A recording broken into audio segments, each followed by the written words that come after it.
Pertanyaan terakhir, pertanyaan ketiga sesi kedua ini. Mohon izinnya kepada Kiai untuk menyampaikan pertanyaan ketiga. Assalamualaikum Kiai.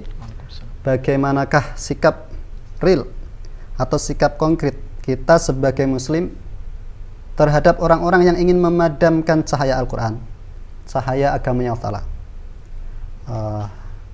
Bagaimana sikap konkret kita sebagai muslim terhadap orang-orang yang ingin memadamkan cahaya Al-Quran, yaitu cahaya agamanya Allah Ta'ala?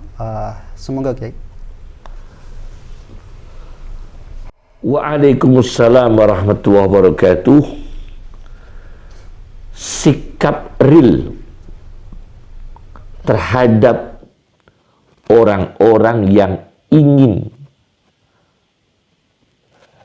memadamkan cahaya Allah, cahaya agama Allah, cahaya Al-Quran. Bagaimana sikap real, konkret seorang muslim, seorang mukmin mensikapi orang-orang yang ingin memadamkan cahaya agama Allah, cahaya Al-Quran? Saya baca dua ayat. Yang satu di surat At-Taubah ayat 32. Yuriduna ayyutfi'u nurallahi biafwahihim. Mereka ingin memadamkan cahaya Allah dengan mulut-mulut mereka. Wa ya'ballahu illa ayyutimma nurah. Tetapi Allah tetap menolak kecuali menyempurnakan cahaya Allah. Yakni Allah menolak, Allah menangkis, Allah menggagalkan rencana mereka, planning mereka, karena Allah telah menghendaki akan sempurna cahayanya, akan sempurna agamanya, walau karihal kafirun, meskipun orang kafir itu membencinya. Surat At-Taubah ayat 32. Ibnu Ashur, seorang ahli tafsir dari Tunisia, dalam tafsirnya At-Tahrir wa Tanwir, beliau dari Tunisia punya tafsir At-Tahrir wa Tanwir di juz 10 halaman 171 172. Beliau mengatakan li'annahum lamma khawalu tamsal Islam, karena mereka ketika mencoba untuk menghapus Islam, kanu fi nafsil amri, maka mereka sejatinya mukhawilina, mencoba ibtala muradillah, kanu fi nafsil amri, di dalam sejatinya perkara, mukhawilina, mereka mencoba ibtala muradillah, untuk menggagalkan, untuk membatalkan, menggagalkan apa yang dikehendaki Allah. Dan ini mustahil terjadi, karena Allah menghendaki untuk menjaga Islam, menjaga Al-Quran. Tidak akan mampu mereka menggagalkan Islam, tidak akan mampu mereka mematikan, memadamkan cahaya Al-Quran. Satu. Yang kedua di surat Shaf ayat 8. Yuriduna liyudfi'u. Kalau di surat At-Taubah yuriduna ayyudfi'u.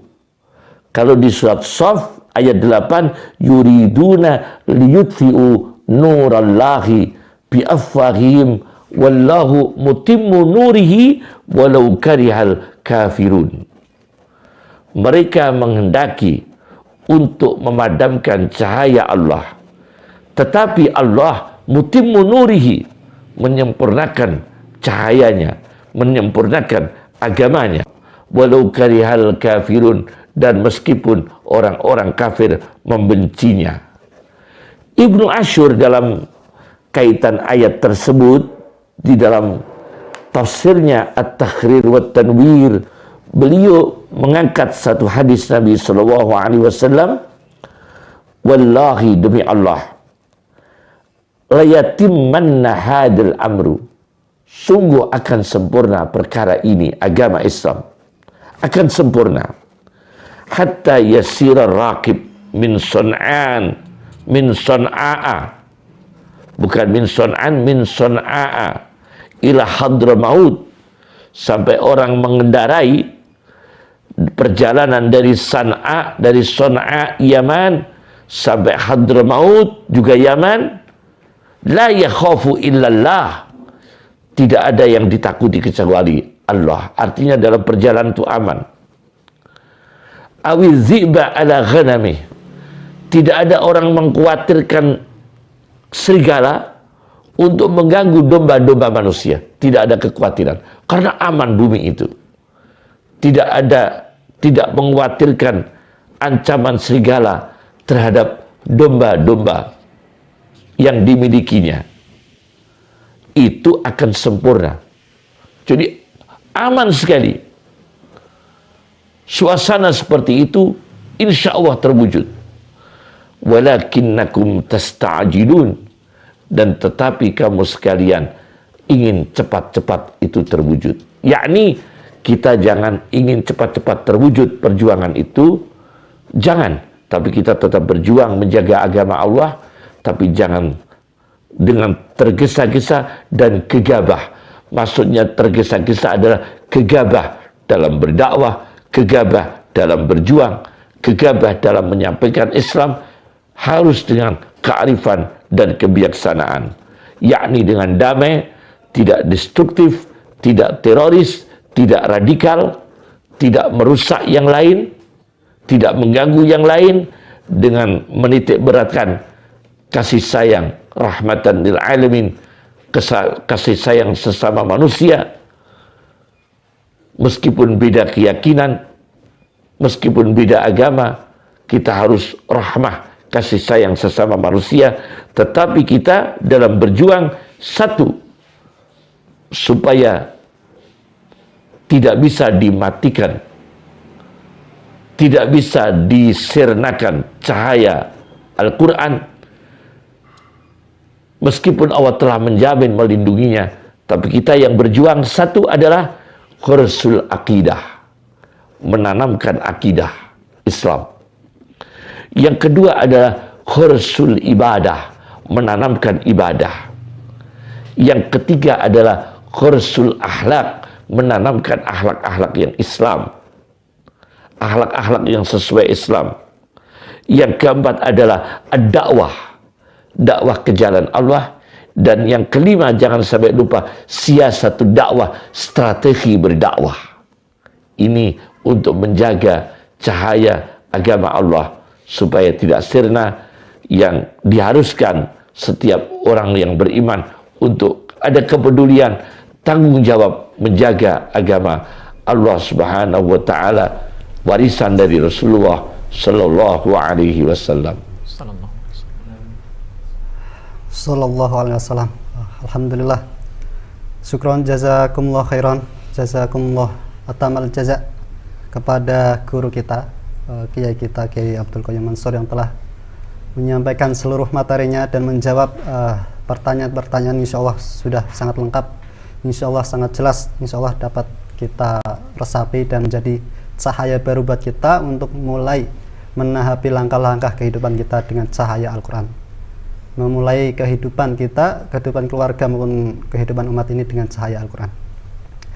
Alhamdulillah telah selesai pertanyaan-pertanyaannya, dan semoga bisa bermanfaat untuk kita semua, untuk para sahabat Quran, untuk para pemirsa. Semoga Allah Ta'ala menulis kita sebagai para pencari ilmu, dan kemudian Allah Ta'ala memudahkan kita jalannya menuju surga. Selama kita tadi duduk di tempat duduk kita masing-masing, di majelis kita masing-masing dari jam 9 sampai sekarang, semoga Allah Ta'ala berikan pahala yang lebih, berikan keberkahan waktu yang lebih. Semoga bisa kita amalkan. Saya ucapkan terima kasih kepada Ustadz Rian yang telah menjadi MC dan juga Mas Hamas yang tadi menjadi korek kita dan menjadi bintang tamu kita. Saya sebagai moderator ingin menyampaikan pesan dari yang sebagian disampaikan juga oleh Hafidz Al-Hakami. Beliau di dalam mimiyahnya beliau mengatakan wa atbi'il ilma al-amala wad'u ila sabili rabbika bit-tibyani wal hikami.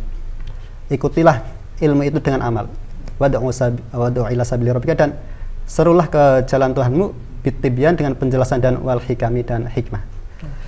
Semoga kita setelah mendapatkan ilmu-ilmu barusan tadi, nur-nur tadi, cahaya tadi, supaya kita bisa amalkan dan kita ajakkan kepada masyarakat, kepada umat Islam keseluruhan.